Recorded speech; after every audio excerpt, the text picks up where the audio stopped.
네, 여러분 수원화성을 어떻게 만들었는가 잘 들어봤나요? 그러면 우리 이제 같이 답을 한번 확인을 해봐야 되겠죠? 1번 문제는 화성 성역 의궤에는 어떤 기록을 담았나요?가 문제였습니다. 가장 처음부터 화성 성역 의궤를 소개하고 있는 듣기 자료였죠. 어떤 기록이 들어있었어요? 그렇죠. 수원 화성에 성을 쌓는 과정을 기록했다고 했습니다.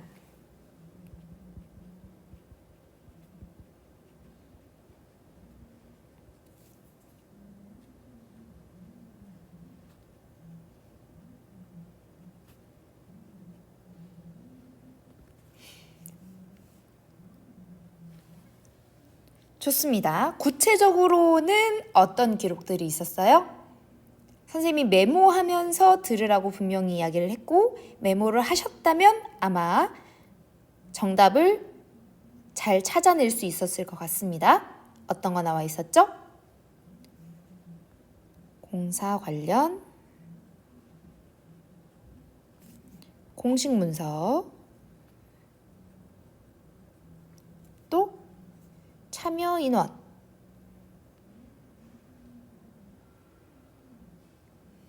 또 사용된 물품도 들어있었고요. 그 다음에 당연히 설계까지도 들어있다고 했습니다. 그리고 뭐 더 세세히 가자면 뭐 공사기술자 1800여 명의 이름, 주소, 일한 날수, 받은 임금까지도 적혀 있다고 했습니다. 그거 외에 공사에 사용된 모든 물건의 크기와 값도 적혀 있다고 했지요. 공사에 사용된 모든 물건의 크기와 값까지. 그래서 여기 듣기 자료에서도 공사에 사용된 모든 당시에 이렇게 자세한 공사 보고서를 남긴 나라가 우리나라밖에 없다고 이야기를 했습니다. 그래서 이 듣기 자료의 전반부에는 화성 성역 의궤라는 기록에 대해서 소개를 하고 있고요. 그 다음에는 어떤 내용이 나와 있었어요? 그렇죠. 수원 화성이 볼거리가 많다라는 내용을 넣으면서 뒷부분에 바로 수원 화성 근처에 있는 문화유산을 소개하고 있었습니다. 몇 가지를 소개했죠? 네, 2가지를 소개했습니다. 이름이 좀 어려웠을 것 같은데, 그죠? 이름이 뭐였어요? 융건릉 하고 용주사, 이렇게 2가지가 있었죠. 둘 다 무엇과 관련되어 있는 문화유산이었나요? 네, 사도세자와 관련되어 있는 문화유산이었습니다. 하나는 무덤, 그리고 하나는 명복을 비는 절이었죠. 여러분들이 이 내용을 이해를 하려면 성 근처에 뭐 무덤하고 절을 지었어? 라고 생각하지 않게 되려면 여러분들이 이 정조 임금이 화성을 만들게 된 계기와 관련되어 있는 배경 지식을 알고 있어야겠지요. 사도세자 이야기가 계속 나오게 되는데 사도세자가 누군지 알아요? 네, 공식적으로 인정받기는 어려웠지만 바로 정조 임금님의 아버지입니다. 그리고 비참한 최후를 맞았던 인물이기도 하죠. 그래서 사도세자와 관련된 여러분들의 배경 지식을 꺼낸다면 아마 이 글을 조금 더 쉽게 이해하는데 도움이 되었을 겁니다. 그러면 우리 이제 본격적으로 추론을 이어나가 볼게요. 215쪽으로 갑니다. 네, 제목부터가 내용을 추론하는 방법을 알아봅시다 라고 나와 있네요. 내용을 추론하는 방법을 우리 지난 시간에 정보 수집하고 그 다음에 정보 간의 관계 파악하기, 그 다음에 경험 떠올리기, 그 다음에 이야기 내에서 찾을 수 있는 단서 확인하기. 선생님 이거 없던 건데 이거 뭐예요? 이거 원래 뭐였어요? 그렇죠. 인물의 말이나 행동에서 단서 파악하기였는데 지금 이 듣기 자료에서는 인물이 나와요? 안 나와요? 안 나오기 때문에 여기 1번하고 비슷하다고 생각하시면 되겠습니다. 그러면 선생님이 굳이 4번을 쓰지 않고 번호를 지울게요. 이 정보 수집이 바로 우리가 해왔던 이야기 자체에서 찾을 수 있는 단서 확인하기였습니다. 4번이 있다는 것도 기억은 해두시고요. 그러면 우리 이제 한번 추론을 해나가 볼까요? 사실은 여기 있는 정보들을 가지고 있어야지 관계를 파악할 수 있기 때문에 한번 여기 있는 교과서에 보기로 준 2가지를 가지고 먼저 추론을 해보도록 하겠습니다.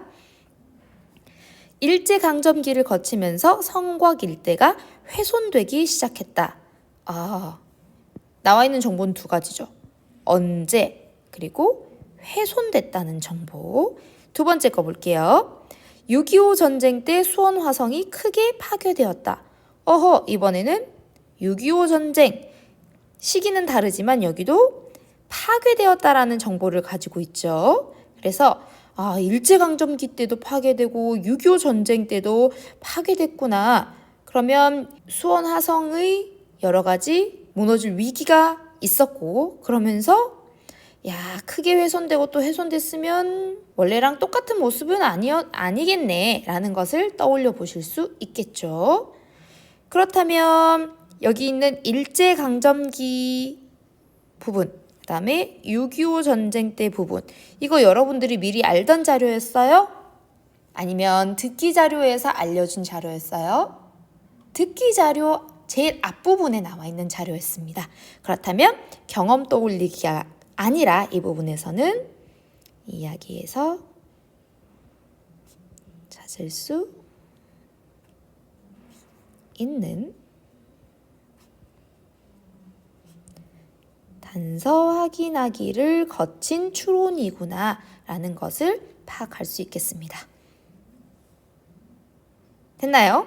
이 2가지를 왜 묶어서 추론을 했을까요? 그쵸? 2가지 정보의 공통점, 훼손, 파괴를 파악했기 때문이죠. 이게 바로 관계 파악이라고 생각하시면 되겠습니다.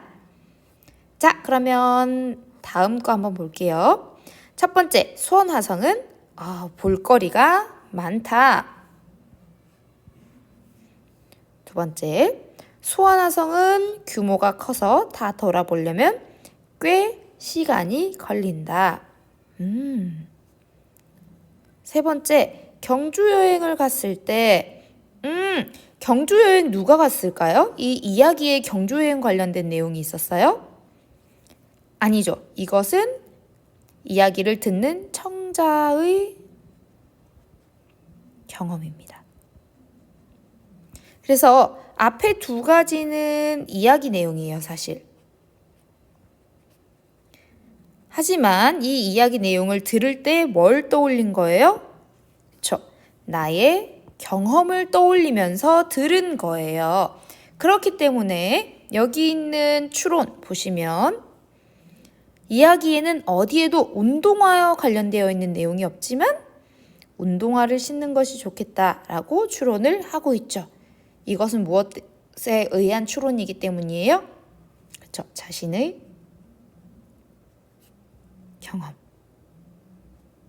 떠올리기로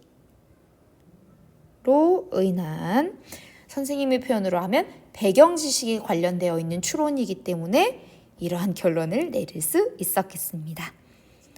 여러분들도 비슷한 내용을 바탕으로 다른 결론을 내릴 수도 있을 거예요. 그런데 선생님은 특히 이 2번째 것에 되게 공감을 많이 하는 게 선생님이 대학교 때 사회 강의를 선생님이 들었었는데요. 그때 두 군데의 역사 탐방을 교수님과 직접 갔었어요. 첫 번째는 경복궁이었고 두 번째가 바로 이 수원 화성이었거든요. 여러분들 경복궁 가본 사람은 알 거예요. 그 안에 건물도 어마어마하게 많고 뭐 볼거리도 어마어마하게 많죠. 정문부터 제일 마지막 장소였던 아름다운 향원전까지 도는데 8시간 정도가 걸렸어요. 와, 8시간. 지금 생각해도 대단하네요. 그래서 그 다음번에 수원 화성을 본다고 했을 때는 에이, 설마 경복궁만큼 넓겠어? 설마 진짜 또 8시간을 보겠어? 라고 생각을 했거든요. 근데 그때가 1학기였는데 딱 지금쯤이었을 거예요.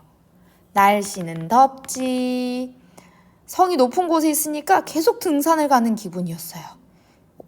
엄청나게 언덕을 오르고 내리고 하면서 정말 땀도 진짜 많이 나고 너무 힘들더라고요.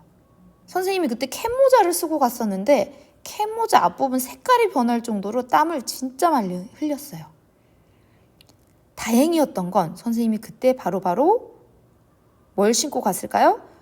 운동화를 신고 갔었습니다. 정말 운동화를 신고 가지 않았으면 선생님은 8시간 동안 교수님 뒤를 따라다니지 못했을 것 같아요. 그런데 중요한 건 선생님이 8시간을 봤는데도 불구하고 다 못 봤었거든요. 수원화성이 얼마나 넓고 볼거리가 많은지를 선생님은 직접 느꼈기 때문에 여기 있는 오늘 이야기 내용에 정말 더 공감이 많이 가는 것 같습니다. 선생님이 그 이후로도 부모님 모시고 수원화성에 한 번 더 가봤었는데요. 그때는 이제 좀 더 여유 있게 돌아다니면서 두 번째 갔는데도 불구하고 새로운 느낌도 들면서 물론 어머니 아버지께 약간 으쓱하면서 이 건물은 어떤 건물이에요? 라고 설명도 좀 하면서 되게 재미있는 시간을 보냈던 기억이 납니다. 여러분들도 혹시 지금 코로나 사태가 조금 더 진정이 된 후겠죠. 가족들이랑 여행지를 잡는데 여기 있는 수원화성을 한번 생각해 보시는 것도 좋을 것 같아요. 같이 앉아서 이야기 나눌 수 있는 잔디 부분도 있고요. 그 다음에 수원화성의 중간 부분에 수원시장이 있어요. 이 시장에 정말 맛있는 먹거리들도 진짜 많거든요. 선생님은 친구들이랑 식혜를 사 먹었던 기억이 납니다. 덥고 해서요. 진짜 맛있었어요. 여러분들도 시간이 나면 그리고 기회가 된다면 가족들과 수원화성을 한 바퀴 돌아보시는 것도 좋을 것 같습니다. 자, 그러면 선생님이 방금 했던 것처럼 여러분들도 여러분들이 미리 알고 있는 것이나 아니면 경험을 한번 떠올려서 이 이야기와 관련되어 있는 추론을 한번 해보시면 좋을 것 같습니다. 선생님, 저는 수원 화성에 대해서 아는 게 없어요 라는 친구들 괜찮아요. 여기 책에 나와 있는 것도 수원 화성에 대한 이야기지만 어떤 것을 떠올렸었어요? 그렇죠? 뜬금없이 경주 여행 갔던 것을 떠올렸었잖아요. 그래서 비슷한 종류의 경험이 있었다 하면 그것을 떠올리는 것도 좋겠습니다. 내가 수원 화성 외에 우리나라의 중요한 문화재를 봤던 적이 있다. 혹은 뭐 다른 성에 가봤던 적이 있다. 이런 경험이 있으면 쓰셔도 좋겠죠. 혹은 여기 조선 후기니까요. 조선과 관련되어 있는 문화재를 보고 어떤 생각을 했었다면 혹은 그것과 관련되어 있는 다큐멘터리나 동영상 애니메이션을 봤다면 아니면 여러분들이 다 들으셨을 조선 후기 정조시대에 관련되어 있던 사회 수업 때 내가 들었던 이야기, 책에서 봤던 이야기들을 떠올리시면 여러분들이 그것을 통해서 오늘 추론을 해나가실 수 있으실 것 같습니다. 교과서에서는 여기 관련되어 있는 책을 읽었던 경험을 나누고 있네요. 그래서 수원화성을 계획하고 지었던 정조대왕에 대한 정보를 연결하고 있습니다. 그래서 정조의 업적에 대한 이야기가 나오죠. 그 다음에 여기 오른쪽에 있는 친구는 일기를 썼던 경험을 떠올리고 있네요. 와, 너무한다. 일기는 다 쓰는 건데 그거랑 이거랑 연관시키다니. 아니에요. 여러분들이 생각하기에 따라서 여러분들의 어떤 일상적인 경험들도 연관시켜서 생각할 수 있어요. 여러분들도 일기를 아주 자세하게 쓰는 친구라면 여기처럼 나중에 그게 중요한 기록이 돼서 먼 미래 사람들이 여러분들의 일기를 가지고 이 시대에 우리가 어떻게 살았는지를 연구하는 기록이 될 수도 있을 것 같아요. 그래서 여러분이 떠올린 경험이나 지식 또 한번 정리를 해보시기 바랍니다. 그러면 이제 오늘 새로운 추론 기법을 한 가지 더 우리가 해볼 건데요. 바로 낱말 뜻이에요. 여러분들 특히나 영어 시간에 이런 경험 많이 해봤을 텐데요. 선생님이 하시는 말씀 듣다가 이해가 안 가는 경우, 물론 너무 빨라서 그랬을 수도 있지만 중간중간에 내가 모르는 단어들이 들어있는 경우에는 이해하기 어렵죠. 혹은 내가 아는 단어인데 한 가지 단어, 여러분들 아시다시피 여러 가지 뜻을 가지고 있는 경우들이 있어요. 그런데 내가 아는 단어는 이 타이밍에 도저히 쓸 수 없는 단어인데 갑자기 이 단어가 왜 여기서 나와? 이렇게 튀어나오는 경우 있죠? 그렇다면 더 혼란이 되고 더 이야기의 내용을 이해하기가 어렵죠. 그래서 여기에 있는 단어가 어떠한 뜻으로 쓰였는지를 파악하는 것은 이야기 전체의 내용을 여러분들이 이해하고 추론에 활용하는데 매우 중요합니다. 여러분들이 이렇게 정확한 추론과 이야기 이해를 방해하는 종류의 단어들이 있어요. 어떤 단어들인지 한번 볼게요. 1번은 사타 그리고 감상 이렇게 두 가지 단어가 나와 있네요. 어떤 뜻으로 쓰였는지 생각해 보라고 하니까 먼저 읽어보도록 할게요. 사타, 윤수는 체육 자료실에 깔개를 차곡차곡 쌓아놓았다. 좋습니다. 두 번째, 고구려는 국경지방에 천리장성을 쌓으면서 외적의 침략에 대비했다. 좋습니다. 싸에 이렇게 두 가지 예시가 나와 있는데 전혀 다른 경우를 표현하고 있죠. 그렇다면 우리 싸타의 뜻을 한번 사전에서 찾아본 다음에 각각의 어울리는 뜻이 무엇인지 한번 연결해 보도록 합시다. 네, 좋습니다. 네이버 국어사전으로 들어왔어요. 우리는 여기다가 싸타를 검색하겠습니다. 1번 뜻, 여러 개의 물건을 겹겹이 포개어 얹어 놓다. 2번, 물건을 차곡차곡 포개어 얹어서 구조물을 이루다. 이렇게 동사로 두 가지의 뜻이 있네요. 그렇다면 1번 뜻과 2번 뜻을 우리가 본 예문 두 개에 연결해 볼 수 있을 것 같습니다. 한번 해볼까요?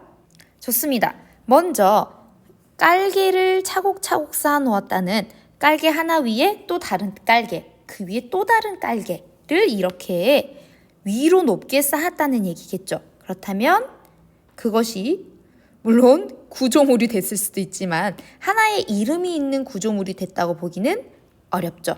그렇다면 여기 있는 첫 번째 예시는 1번 뜻, 여러 개의 물건을 겹겹이 포개어 얹어 놓다의 뜻으로 썼다고 보는 게 좋겠네요. 여기 메모하겠습니다. 됐습니다. 그 다음에 아래 것을 보면은 위에는 무엇을 쌓았는지 재료가 나와 있지만 결과는 나오지 않았어요. 하지만 밑에 보면 무엇으로 쌓았는지는 모르지만 결과가 천리장성이 됐죠. 그렇다면 얘는 구조물이라고 할 수 있을 것 같습니다. 그럼 얘는 두 번째 뜻에 가깝겠네요. 좋습니다. 그러면 이제 사타를 살펴봤고요. 그 다음에는 이제 감상을 살펴보도록 할게요. 자, 우리 모두 혜윤이가 그린 작품을 함께 감상해보자. 이거랑 비가 내리면 영선이는 감상에 빠지곤 한다. 이번에는 사타 말고 감상을 검색해 보겠습니다. 선생님, 감상이요. 5, 4, 3, 6, 1 이렇게 번호가 붙어 있어요. 네, 이렇게 번호가 붙어 있는 이유가 뭘까요? 감상 뒤에 이번에는 뭐가 같이 있나요? 네, 한자가 같이 있지요. 그런데 지금 한자들 한번 다 비교해 보시겠어요? 완전히 감자와 상자가 똑같은 한자를 쓰는 경우가 없어요. 지금 5번 감상하고 3번 감상은 상이 똑같지만 감이 다르고요. 그다음에 3번 감상과 1번 감상은 감은 똑같지만 상이 다릅니다. 그래서 얘네는 가지고 있는 뜻 자체가 아예 달라요. 똑같은 단어를 여러 가지 경우에 쓰는 게 아니라 아예 단어를 만드는 원리부터가 다릅니다. 그래서 아까 사타와는 전혀 다른 이유로 이렇게 여러 가지 경우에 쓰일 수 있는 겁니다. 일단은 몇 번 감상이 각각에 쓰였는지 한번 보도록 할게요. 위 부분은 작품 감상이에요. 작품은 하나의 그림 같은 거겠죠. 그러면 이 그림을 감상함에 가장 어울리는 뜻은 5번 뜻이 되겠네요. 다음이 첫 번째 감상이 되겠고요. 비가 내렸을 때 감상에 빠짐. 이것은 몇 번이 될까요? 일단 5번 아니겠고요. 음식상 관련 없겠고 마음에 깊이 느끼어 칭찬하는 걸까요? 뭘 칭찬해요? 아닌 것 같죠? 암벽을 파네요. 이것도 아닐 겁니다. 그렇다면 마지막 마음이 쓸쓸하고 슬퍼지는 1번의 감상이 될 것 같습니다. 그러면 여기 나오는 하찮은 일은 뭘까요? 아마 비가 내리는 게 하찮은 일이 되겠죠. 한번 써보겠습니다. 네, 좋습니다. 일단 문제는 해결했고요. 우리가 사타와 감상을 찾아봤을 때 나오는 결과에서 차이가 있었습니다. 이렇게 감상은 아예 뜻 자체, 단어를 만드는 원리 자체가 다른 단어들이 많았습니다. 이렇게 아예 뜻이 완전히 다르지만 형태는 감상으로 똑같은 단어를 동형어라고 합니다. 같을 동, 모양형, 모양만 같은 단어라고 생각하시면 되겠고요. 그 다음에 사타 다시 한번 볼까요? 네, 여기 있는 사타처럼 하나의 단어인데 밑에 사용할 수 있는 경우가 이렇게 다양한 경우가 있습니다. 이러한 단어들은 우리가 다의어라고 불러요. 다의어는 많다, 뜻이. 그래서 뜻이 많은 단어다라고 생각하시면 되겠습니다. 하지만 그냥 보기에는 어떻게 보여요? 단어가 하나인데 뜻이 여러 개인 것처럼 둘 다 여겨지기 때문에 여러분들이 그 단어가 들어간 이야기를 들었을 때 이게 1번 뜻인지 2번 뜻인지 5번 뜻인지를 파악해가면서 들으셔야지 이야기의 전체 내용을 잘 이해하실 수 있다는 거죠. 네, 270쪽에 우리가 방금 다뤘던 내용들이 정리가 되어 있거든요. 한번 다시 확인해 볼게요. 여러 가지 뜻이 있는 낱말을 다의어라고 합니다. 나와 있지요. 그래서 보시면 여기 국어사전에 나온 설명이 나와 있습니다. 수원화성을 어떻게 만들었을까에서 다음 낱말이 쓰인 뜻으로 가장 알맞은 번호의 동그라미를 해보라고 합니다. 그러면 각 낱말이 나와 있는 듣기 자료 부분을 다시 한번 들어야 되겠네요. 사타가 들어간 부분은 여기입니다. 화성 성역의궤는 수원 화성에 성을 쌓는 과정을 기록한 책인 의궤야. 우리 아까 216쪽에서 잠깐 하고 넘어왔던 거랑 비슷하죠? 성을 쌓는 거, 천리장성 쌓는 거. 이거 몇 번이었어요? 네, 구조물을 이루는 2번이 답이었죠. 그럼 이번에는 아까도 다루지 않은 새로운 단어가 나와 있어요. 좋다라는 단어네요. 뜻을 살펴보면 첫 번째 뜻은 대상의 성질, 내용이 보통 이상의 수준이어서 만족할 만하다. 1번이고요. 그 다음에 2번은 성품이나 인격 따위가 원만하거나 선하다. 그렇다면 1번은 물건과 관련되어 있는 쓰이겠고 2번 뜻 같은 경우에는 사람을 말하는 데 쓰이면 2번 뜻일 경우가 많겠네요.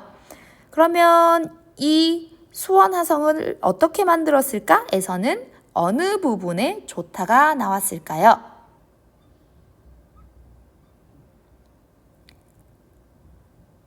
네, 좋다가 나온 부분은 건물 하나만 보는 것보다는 주변 경치를 함께 감상하는 것이 더 좋아. 건물 하나만 보는 것보다는 주변 경치를 함께 감상하는 것이 더 좋아. 부분입니다. 사람이 나오나요? 아니죠. 경치의 감상이 나오죠. 경치가 좋다는 1번일까요? 2번일까요? 네. 1번이 되겠습니다. 어떻게 다 맞추셨나요? 네. 그렇다면 한번 예상해 봅시다. 만약에 선생님이 아까처럼 좋다를 국어사전에서 찾았어요. 그러면 좋다 1, 좋다 2, 좋다 3, 좋다 5 이렇게 나올까요? 아니면 좋다 밑에 1번, 2번 이렇게 나올까요? 네, 아까 다이어 사타랑 똑같이 좋다라는 단어가 하나 먼저 나오고 그 밑에 1번 뜻, 2번 뜻 이런 식으로 나오겠죠. 궁금하신 분은 수업을 마친 다음에 혹은 동영상을 잠깐 중단하시고 네이버 국어사전 들어가서 좋다를 검색해 보시는 것도 좋을 것 같습니다. 자, 그러면 우리 이제 동형어도 살펴봐야죠. 동형어는 아까 이야기했다시피 형태가 같지만 뜻은 완전히 다른 낱말입니다. 여기는 감상과 부르다가 나와 있어요. 우리 감상 부분은 아까 했죠.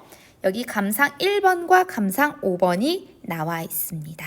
우리 방금 들었던 수원 화성을 어떻게 만들었을까에는 감상이 어디 나와 있냐면 아까 좋다 부분에서 나왔던 문장과 똑같은 문장의 감상이 들어가 있었어요. 건물 하나만 보는 것보다는 주변 경치를 함께 감상하는 것이 더 좋아. 좋습니다.